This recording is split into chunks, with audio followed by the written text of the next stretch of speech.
Hi, this is Professor Favors with American Literature. So today's topic is on Nella Larsen's Sanctuary. And Larsen's work is part of Modernism and add to it Harlem Renaissance. This particular presentation lecture includes scholarly perspectives and MLA formatting examples. So this is American Literature, Nella Larsen's Sanctuary. This lecture is subject to fair use. So let's bring in the Harlem Renaissance, the beginnings, branches, and Black Pride. So the Harlem Renaissance, key dates. The date is technically longer than this, but there's some consistency in representing this period, and so it seems like it's from 1910s to 1930s. And so the Great Migration of African American populations, about 30,000, migrated from the south to the north. This developed the Harlem neighborhood as a Black cultural mecca. African American culture created for or depicted in literature, music, stage, performance, and art. Collapse of the plantation economy, close of the western frontier, development of city dwelling. So in Sanctuary, you're going to see at the beginning of the read a reference to plantation. Migratory patterns led to creation of regional identities and cultural identities. So where's the Harlem Race Riot situated, which we will get into, is between two wars. And so keep that in mind as we look at Harlem Renaissance. So Harlem Renaissance from unity to disunity. So Harlem Renaissance is really divided by two branches: the first branch and the second branch. So the first branch focused primarily on idealized principles of American democracy. It was European focused. It celebrated the achievement of African Americans. Key figures were County Cullen and Jesse Redmond Fawcett, who were highly and traditionally educated. They descended from the English literary tradition of the 18th and 19th centuries. So when we finished the American Civil War, you found literary writers trying to, sort of distance themselves from the previous literary traditions of the British and the English, and they began to write from an American lens. The Harlem Renaissance sort of had, in the first branch, African Americans who wanted to kind of return to that European focus. So then the second branch argued for literature that responded to the writers of African heritage versus European connection. So there was more of a focus on what African ancestry spoke through writing.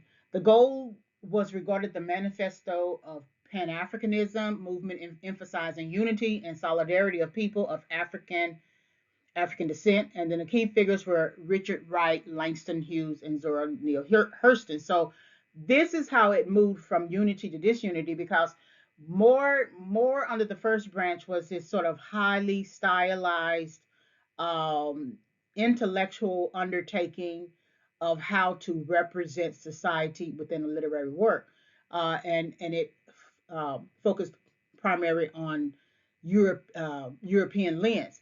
However, the movement towards uh, African heritage and African influences created also the disunity between the literary writers of the Harlem Renaissance. So Black Pride movement and literary considerations. So the goal was need to get credit.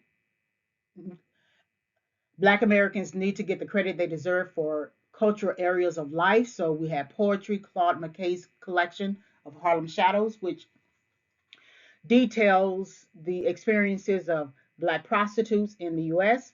A novel, Jean Toomer's Cane, um, explores origins and experiences of African Americans in the U.S. Fiction, James Weldon Johnson's The Autobiography of an Ex-Colored Man, details experiences of a young biracial man living in the post-Reconstruction era. A novel, again, Jesse Redmond Fawcett's There Is Confusion, that explores Black Americans finding a cultural identity in white dominated Manhattan. And then, of course, Poetry, County Cullen's Color, which was the first published book of poetry. And it details childhood experiences of racism. Cullen received also a Guggenheim Fellowship for his poetry. Black Pride. So then we have American Music, Louis Armstrong, Duke Ellington, Bessie Smith, Waller, and Cap Calloway. The Cotton Club, white people created a separate establishment to experience Black culture without socializing with African Americans. The community disagreed with this club, but some believe that it was a way for Black culture to move toward acceptance, mainly social acceptance. Remember the separate car, the Plessy v. Ferguson, with the separate car accommodations, separate but equal accommodations, suggested that Black folks do not have legal inferiority, they have social inferiority. And so here it is, you have Black people, African Americans, wanting to receive acceptance from a larger or, or from the status quo. And so they co signed, in a sense, this type of club, Cotton Club, which is, really offensive too at the same time. Paul Robeson, actor, singer, writer, activist. Josephine Baker, Black musical review performer, French. Aaron Douglas, visual Black artist, the father of Black American art. Marcus Garvey, Black nationalist of the Pan Africanism movement, published Negro World. He had a shipping company, created trade between Africans in America, the Caribbean, South, and Central America, Canada, and Africa. And then we have the Harlem Race Riot, which was the death knell for the Harlem Renaissance, which set the stage for the Civil Rights Movement. So let's look at racial tensions. So the Harlem Renaissance racial tensions. There's a context here: Harlem Race Riot, March 19th, and then don't forget the historical context. So this race riot happens at a time where we have left one war. We are now experiencing the Great Depression, and then we're about to enter another war. And so for the Harlem Race Riot, it is based upon a teenager who stole a penknife from a store. And the riot is fueled by economic hardship, racial injustice, community mistrust of the police, and then it is also considered the first modern American race riot. So let's look at the backstory.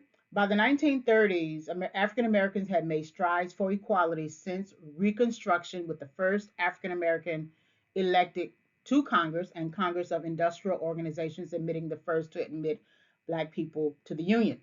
Racial inequality persisted, however. The Great Depression affected the nation economically, leaving millions of people out of work. African Americans continued to experience institutional racism, which included redlining practices, unfair renting practices, falling property values, and employment discrimination. Puerto Ricans gained citizenship in 1917 around this time, prior to this riot. The city of New York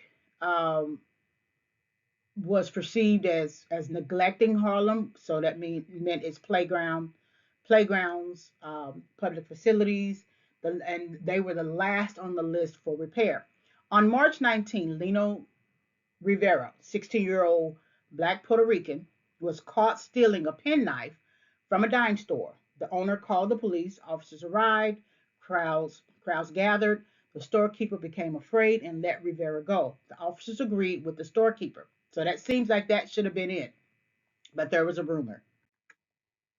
So a rumor circulated that police had beaten or killed Rivera, leading to more than 10,000 people taken to the streets in protest. They perceived the police brutality as racially motivated, which contributed to Black frustrations. The protests led to rioting, destruction of property, and looting. Storekeepers made their cases for protecting their properties with signs like Black owned and we employ Black people. All white police tried to regain control, but the protesters fought them. After the protests, there were 125 people arrested, 100 injured, and 3 dead. Property damage in excess of 2 million. New York City Mayor Fiorello LaGuardia appointed a biracial commission to investigate the disturbance, later suppressing the findings because of what it suggested about Black New Yorkers. Instead, the mayor championed Black causes and included a small number in his local government.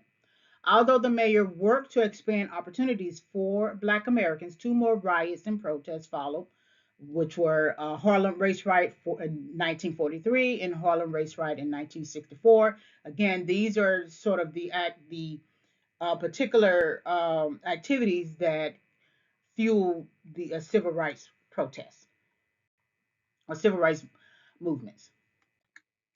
And so these are the works consulted. Um, This is Introduction to Modernism, Nella Larsen's Sanctuary, Harlem Renaissance in two places, Harlem Race Riot. And then the journal article is only available as a PDF in the classroom. It's not available. It's one of those purchased items, or with me being a faculty member, I only have access to it. And so when you upload it, it's uploaded in the classroom, and so you should be able to have access to it. In the journal article, plagiarism and unethical practices. So don't forget Jim Crow, Britannica Jim Crow information, Jim Crow laws, Spanish American War, glossary of literary terms, point of view, entry for Plessy v. Ferguson, Separate Car Act, the Emancipation Proclamation, and then the causes and effects of the American Civil War. All right, so here, Nella Larsen resources. There is a Britannica entry, Nella Larsen, American author. Bibliography, there are a lot of bibliography works on Nella Larsen. So there's a JSTOR, which requires a subscription. And then there's Oxford Bibliographies, what you can get some information about, and then but it's going to be restricted after a certain time. Then you have primary and secondary works. This is a site that I think that has a lot more information. And then there's a biography, which is usually in the form of a library guide. So these are Nella Larsen um, resources. All right, this is the end of the lecture. Thank you very much for listening.